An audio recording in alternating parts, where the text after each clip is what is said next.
안녕하세요, 스튜디오샤의 구구입니다. 네, 이렇게 또 혼자 카메라 앞에 서니까 감회가 좀 많이 새롭네요. 오늘은 제 얘기를 조금 드리려고 나왔는데요. 지금은 거의 이제 첫 영상 찍을 때만큼이나 긴장이 되는 것 같아요. 우선은 저는 작년, 그러니까 2021년 9월 달에 뇌출혈로 쓰러졌었어요. 이제 오른쪽 몸, 팔, 다리 다 포함해서 마비가 왔었고요. 거의 손가락만 이렇게 까딱거릴 수 있을 정도였는데 바로 중환자실로 이송되고 이제 수술도 하고 재활하고 해서 지금 보시다시피 뭐 이렇게 어느 정도 일상생활이 가능할 정도로는 되어 있습니다.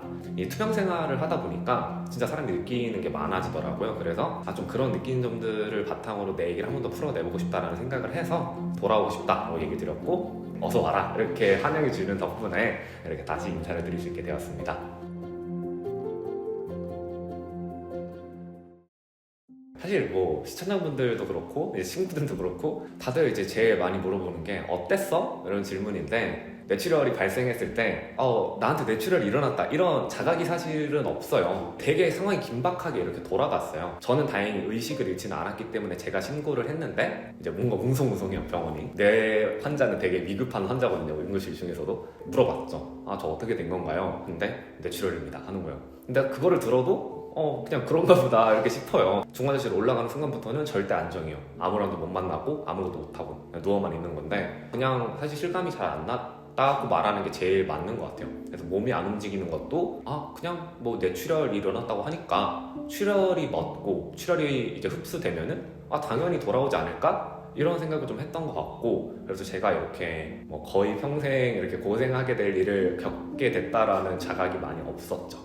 그렇게 중환자실에서 정신없는 시간을 보내고 나서 이제 수술도 잘 마무리가 되고 이제 일반 병실로 넘어오면서 처음으로 이제 가족들을 만날 수 있게 됐어요. 그 전까지는 이제 코로나 때문에 사실은 중환자실에서 면회도 안 되고 해서 간략하게 이렇게 전화로 얘기만 했었는데, 이제 다시 가족들을 보게 되면서 제가 받아들여야 될 사실들을 조금씩 알게 됐죠. 뭐 의사 말로는 다시 못 걸을 수도 있다.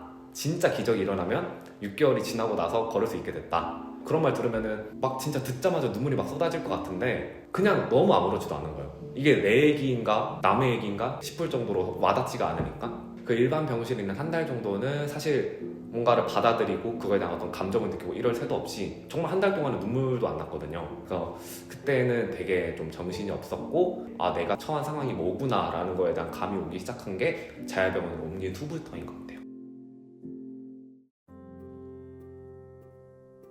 그러고 나서 이제 한 달이 지난 후에는 이제 재활병원으로 옮기게 됐어요. 이제 병원에서 필요한 검사를 다 마치고 이제 더 이상 이제 일어났던 출혈에 대한 문제는 크게 없을 것으로 보이니까 재활해라라고 말씀하셔서 이제 그때부터는 본가 근처에 있는 재활병원으로 옮기게 되었습니다. 거기에서 짧은 적응기를 또 거치고 나면 굉장히 반복되는 일상이 찾아와요. 반복되는 일상이 결국은 안정감을 주니까 그때부터 이제 느껴야 됐었던 감정들이 물밀듯이 찾아오는 거죠. 가장 근본적인 감정은 왜? 이런 거인 것 같아요. 왜 나한테 이런 일이 일어났지? 내가 뭘 잘못했길래? 뭐 어떤 생각을 해도 귀결은 항상 그런 왜로 되는 것 같은데, 나한테 자연재해나 마찬가지인 일이었다라고 생각을 머리로는 하는데 이게 또 막상 그 안에 있으니까 그게 잘 안 되더라고요. 이제 그렇게 해서 찾아온 절망감은 이제 이루 말할 수 없이 컸는데, 이제 제가 제일 듣기 싫어했던 말이 이만하면 다행이다 이런 말이었어요. 왜냐면은 물론 맞아요. 이게 뇌출혈 환자 중에서 굉장히 좋은 케이스에 속하는 것도 맞고 회복 속도도 젊기 때문에 빨랐고 이랬었는데, 어쨌든 불행 중 다행이라고 해도 불행인 건 맞잖아요. 그러니까 그게 저한테 첫 번째로는 위로가 되지 않았고, 두 번째로는 그 말의 기저에는 이제 제가 재활병원에 있다 보니까 같은 처지의 환자분들이랑 많이 있잖아요. 저 사람들 봐라, 너보다도 더 훨씬 힘든 상황이 있지 않느냐, 너가 저 사람들보다 나으니까 그래도 감사하자, 이런 그게 너무 싫은 거예요. 내가 저 사람들의 불행을 보고 어떻게든 내가 행복하려고 이렇게 자꾸 막 마인드 컨트롤 하는 것 같아서 그 모습도 너무 싫었고 그런 상황 자체가 싫었어요. 뭐 회복 속도 빠르다, 남들보다 낫다라고 해도 겨우 할 수 있는 게 겨우 걸어 다니는 거, 그냥 젓가락질해서 밥 먹는 거. 그러다 보니까 극복하기가 되게 힘들었었죠. 그때는 이제 어느 순간부터인가 이제 거울 보는 게 너무 싫어진 거예요. 제가 제 모습을 보기가 싫어졌다는 얘기거든요. 병원에 있으면서 제 모습을 보니까 머리는 빡빡 깎았고 살도 쪽 빠져서 너무 수척해 보이고요. 맨날 똑같은 환자복을 입어야 되고 뭐 하는 게 젓가락을 집어서 콩을 옮기세요 이런 거밖에 없는데, 제가 아무리 똑똑해봐야 거기서 무슨 의미가 있겠냐고요. 그냥 내 탓이구나, 나는 그냥 이런 인생을 살아가겠구나, 이런 절망에 끝도 없이 빠져가는 그게 되는 거죠. 그리고 정말 모순적인 건 그런 상황에서 제 인생은 저한테 정반대의 것을 요구하더라고요. 누구보다 자기 자신을 사랑해야 했고요. 자기에 대한 자신감, 이런 확신을 가졌어야 됐어요. 재활은 이제 시간이 생명이란 말이에요. 낭비할 시간이 없는데 내가 우울감에 빠져있고 절망에 빠져있고 이러고 있다 보면은 나아질 그런 가능성이 없어지는 거예요. 조금씩. 내 모습이 너무 보기 싫어도 고작 젓가락으로 콩 옮기기여도 그거에 대해서 스스로 되게 자랑스러워야 되는 거야. 야, 나 오늘 젓가락으로 콩 옮겼다. 내일은 콩을 3개 옮겨봐야지. 내일은 5개 옮겨봐야지. 또 3개, 5개 옮기면 솔직히 객관적으로는 어제는 3개 했는데 오늘은 5개 되네? 아이고 나 기특해. 이런 식으로 해야 되는 상황인 거예요. 머리로는 너무 잘 알죠.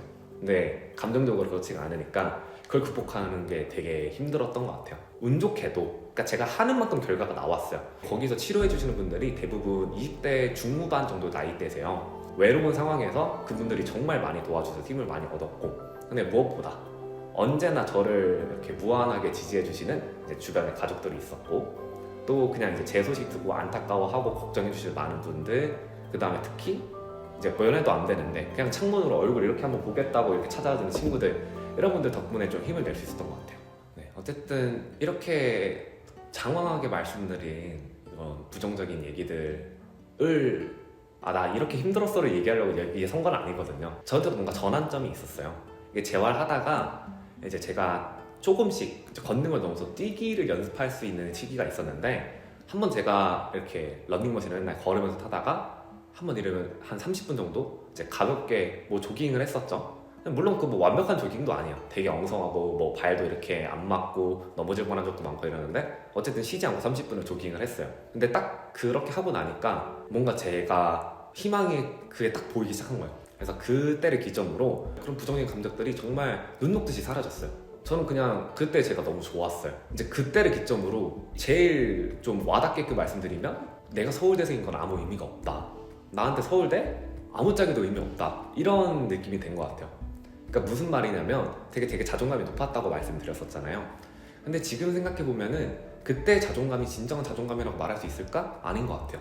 그때 제가 사랑했던 나라는 인간, 그러니까 양현규라는 인간 자체가 아니라 양현규가 이뤄낸 서울대라는 학벌, 양현규가 가지고 있는 신체 조건, 외적 조건, 아니면 뭐 양현규가 가지고 있는 말하기 능력, 그런 걸 통해서 이뤄낸 것들이었던 것 같아요. 그러니까 제가 그때도 간간히 한 반년에 한 번, 1년에 한 번씩은 번아웃이 오고 내가 해놓은 게 껍데기가 아닌가 이런 생각을 했었는데, 그 이유가 그것 때문이었던 것 같아요. 근데 이런 과정을 겪으면서 뭐 객관적으로 상황은 남들보다 안 좋을지 몰라도 타인과의 비교에서 벗어나서 그 나를 있는 그 자체로 사랑할 수 있게 되니까 그때부터는 아무 의미가 없더라고, 내가 가진 것들이. 그러니까 살아있다라는 걸 중요성을 되게 깨닫게 된 것 같아요.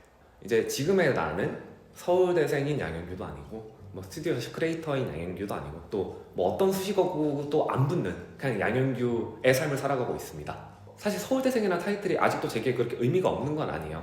그게 의미 있었던 이유는 뭔가 제가 인생 처음으로 간절하게 바라는 목표가 있었고, 그 목표를 이루기 위해서 정말 최선의 노력을 다했고, 그렇게 해서 얻어진 결과였기 때문에 서울대생이라는 게 나는 너무나도 자랑스럽고 의미 있는 결과였던 것 같아요. 만약에 너가 고등학교 때 그렇게 살았는데 서울대만 떨어졌어. 그러니까 목표를 못 이룬 거야, 제 딴엔. 그랬을 때도 너는 너의 삶에 그대로 만족하고 너 자신을 사랑할 수 있어? 라는 질문에 대해서 솔직히 자신 있게 응 이라고 얘기할 수 없었어요. 왜냐면 어쨌든 나는 지금 서울대에 와 있고 인생에 만약이라는 게 없으니까 그때가 상상이 안 가는 거예요. 근데 지금 저한테 그 질문을 한 번 더 해보시면은 전 정말 자신감 있게 응 이라고 얘기할 수 있어요. 서울대가 아니고 그 어떤 일이 일어나도 그냥 그 과정이 제가 제 마음에 충실하고 후회 없이 노력하고 주변 사람들하고 나를 똑같이 사랑하면서 이렇게 살아가는 삶이었다면 결과와 상관없이 그 자체로 되게 훌륭한 삶이고 나 자신은 자부심을 가질 만한 사람이라고 생각해요. 그래서 21살에 죽을 고비를 넘기고 온 제게 서울대라는 타이틀은 이제 아무런 의미도 없어졌습니다.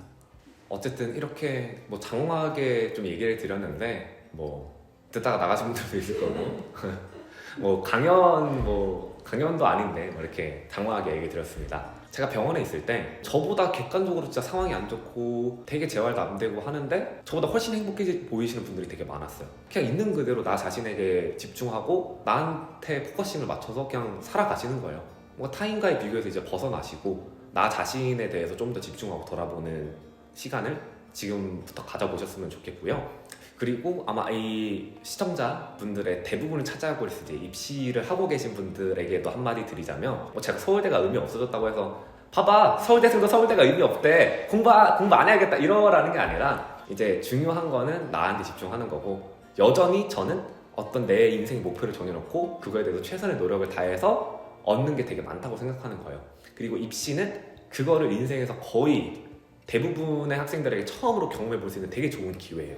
입시를 너무 대학 가기 위한 거, 나중에 잘 먹고 잘 살기 위한 거 이렇게 생각하시지 말고 성인이 되기 전에 바람직한 인생의 자세를 배워보는 기회로 생각을 하면 어떨까? 이런 조언을 조금 드리면서 마무리해보도록 하겠습니다. 앞으로도 저는 열심히 살아갈 계획이고요. 이제 뭐 유튜브 활동 계속하면서 다양한 모습 보여드릴 테니까 많이 응원해주시면 좋겠습니다. 제가 아플 때 뭐 댓글로도 그렇고 개인 인스타로도 그렇고 많은 연락이 왔었는데 그때 너무 힘이 났었고요. 그 덕분에 이렇게 와 있을 수 있는 것 같습니다.